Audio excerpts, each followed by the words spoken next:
Bismillahirrahmanirrahim. Assalamualaikum warahmatullahi wabarakatuh. Di sini kami dari kelompok 5 akan mempresentasikan hasil diskusi kami dengan materi teori belajar behaviorisme ditinjau dari perspektif Ivan Pavlov dan B.F. Skinner. Dalam materi ini akan dibagi menjadi 3 bagian, yakni teori belajar behaviorisme, yang kedua teori belajar behaviorisme menurut Ivan Pavlov, dan yang ketiga teori belajar behaviorisme menurut B.F. Skinner. Yang pertama yakni teori belajar behaviorisme. Teori belajar behaviorisme merupakan sebuah teori yang dicetuskan oleh J.J. Berliner.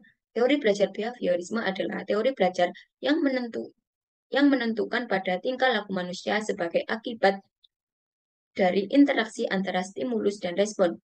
Stimulus adalah segala hal yang diberikan oleh guru kepada pelajar atau siswa, sedangkan respon berupa reaksi atau tanggapan siswa terhadap stimulus yang diberikan oleh guru. Teori belajar behaviorisme menjadi teori yang menjelaskan mengenai pembelajaran dalam kaitannya dengan peristiwa-peristiwa lingkungan. Teori belajar behaviorisme memberikan penekanan pada keadaan lingkungan yang berkaitan erat dalam proses pembelajaran. Kemudian, teori belajar behaviorisme menjelaskan bahwa belajar merupakan perubahan perilaku yang dapat diamati, diukur, dan dinilai secara konkret.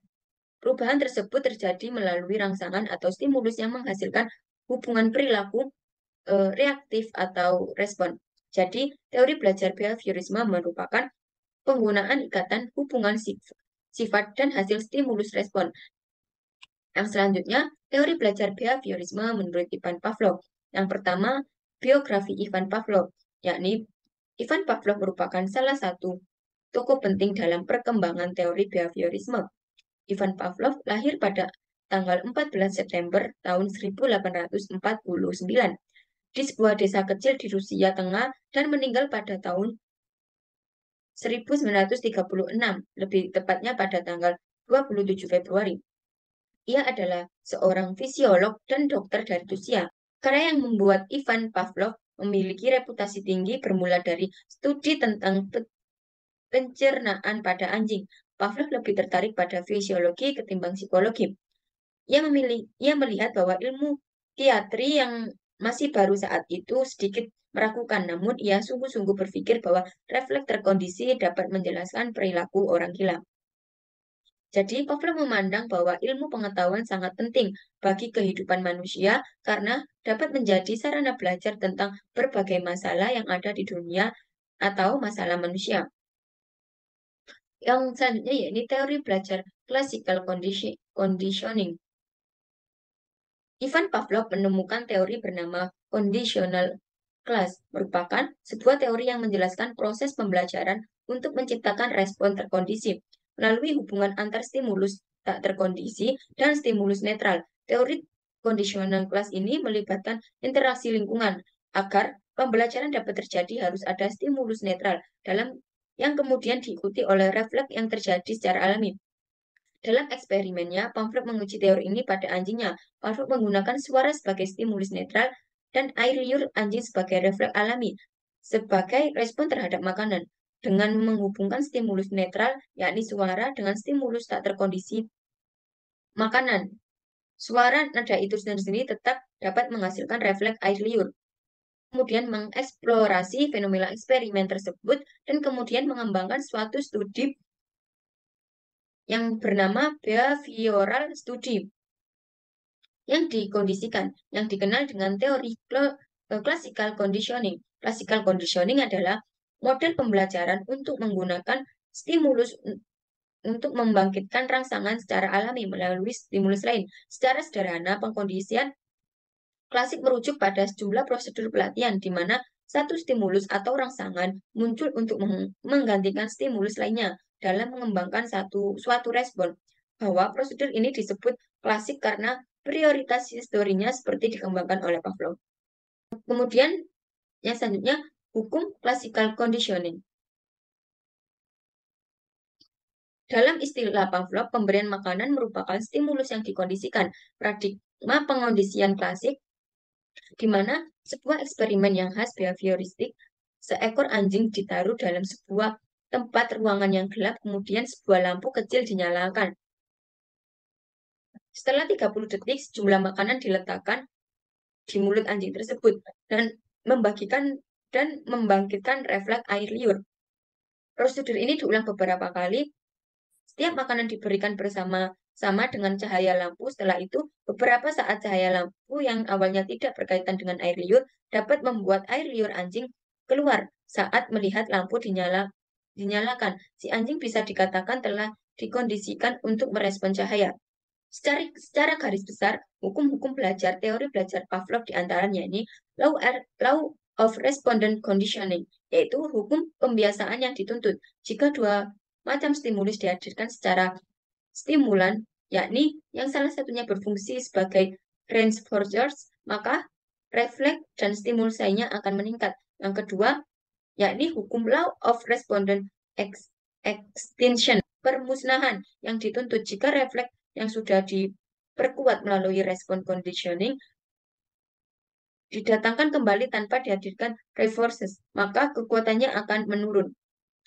Kemudian, prinsip-prinsip classical conditioning di dalam kelas, yakni yang pertama, belajar adalah pembentukan kebiasaan dengan cara menghubungkan atau mempertautkan antara stimulus yang lebih kurang dengan perangsang yang lebih lemah. Yang kedua, proses belajar terjadi apabila ada interaksi antara organisme dengan lingkungan. Sedangkan yang ketiga, yakni belajar adalah membuat perubahan-perubahan pada organisme atau individu. Yang keempat, setiap perangsang akan menimbulkan aktivitas otak. Kemudian, untuk teori belajar behaviorisme, B.F. Skinner akan dijelaskan oleh rekan saya. Baik, saya akan menjelaskan tentang teori pembelajaran Bersmi B.F. Skinner. Skinner adalah seorang psikologi Amerika Serikat terkenal dari aliran behaviorisme. Skinner lahir pada tanggal 20 Maret 1904 di kota Susquehanna, Amerika Serikat, dan meninggal pada tahun 1990. Inti pemikiran Skinner adalah setiap manusia bergerak karena mendapatkan perangsang dari lingkungannya. Sistem tersebut dinamakan cara kerja yang menentukan operate conditioning. Setiap makhluk hidup pasti selalu berada dalam proses bersinggungan dengan lingkungannya. Di dalam proses itu, makhluk hidup menerima rangsangan atau stimulan tertentu yang membuat bertindak sesuatu. Rangsangan tersebut, stimulus yang mengunggah teori pembelajaran operat. Nah, teori pembelajaran operat, conditioning merupakan suatu teori pembelajaran instrumental yang berfokus pada suatu perilaku dalam diri yang dipengaruhi oleh konsekuensi dari tindakan tersebut. Teori pembelajaran bertentangan dengan teori pembelajaran klasik atau bisa disebut dengan classical conditioning. Hal ini karena dalam teori pembelajaran operat conditioning, individu belajar melalui pengalaman langsung dengan lingkungannya. Nah, proses pada teori pembelajaran ini melibatkan 3 elemen kunci, yaitu suatu tindakan, suatu konsekuensi, dan suatu kondisian. Selanjutnya, Kak. Nah, hukum operate conditioning. Law of operate conditioning. Law of operate conditioning adalah adanya perubahan perilaku yang dibarengi dengan stimulus penguat. Sehingga kekuatan perilaku itu akan meningkat. Perilaku yang diikuti oleh stimulus penggugah, penguat, cenderung akan dilakukan kembali pada masa-masa selanjutnya. Law of operate extinction of law of operate adalah adanya perubahan perilaku yang diperkuat dengan sebuah proses conditioning dan tidak dibarengi dengan stimulus penguat, maka bisa menurunkan kekuatan dari perilaku tersebut. Perilaku yang tidak lagi diikuti oleh stimulus penguat cenderung memperkecil kemungkinan untuk dilakukan lagi pada masa-masa mendatang. Selanjutnya, Kak. Nah, prinsip pembelajaran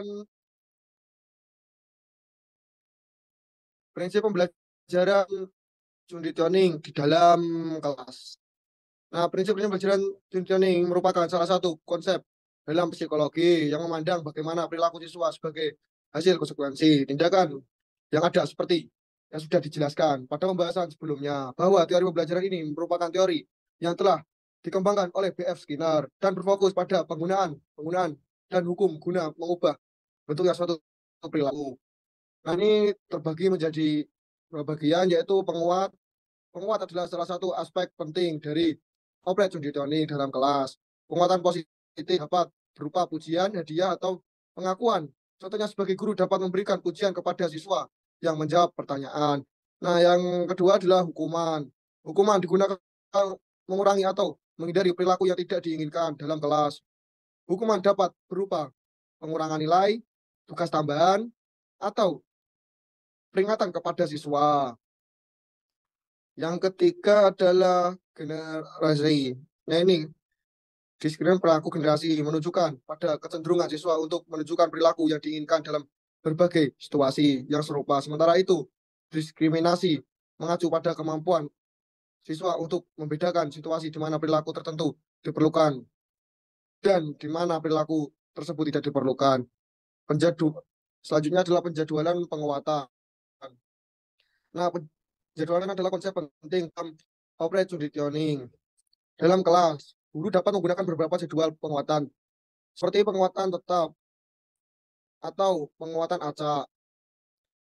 Nah, yang selanjutnya adalah perubahan perilaku. Nah, prinsip utama dari operasi conditioning adalah pengubahan perilaku melalui penguatan dalam hukuman. Dalam konteks kelas, guru memiliki peran penting dan mengidentifikasi perilaku yang perlu dimodifikasi. Nah, selanjutnya adalah yang terakhir, kontingensi. Prinsip kontingensi mengacu pada hubungan antara perilaku konsekuensi dan berubah perilaku. Siswa harus dapat memahami koneksi antara tindakan mereka, respon yang mereka terima, dan bagaimana tindakan tersebut mempengaruhi hasil. Nah, cukup dari kelompok saya. Selanjutnya akan saya serahkan ke Mbak Ima lagi. Itulah presentasi dari kelompok kami, kurang lebihnya kami mohon maaf. Saya akhiri. Wassalamualaikum warahmatullahi wabarakatuh. Waalaikumsalam warahmatullahi wabarakatuh.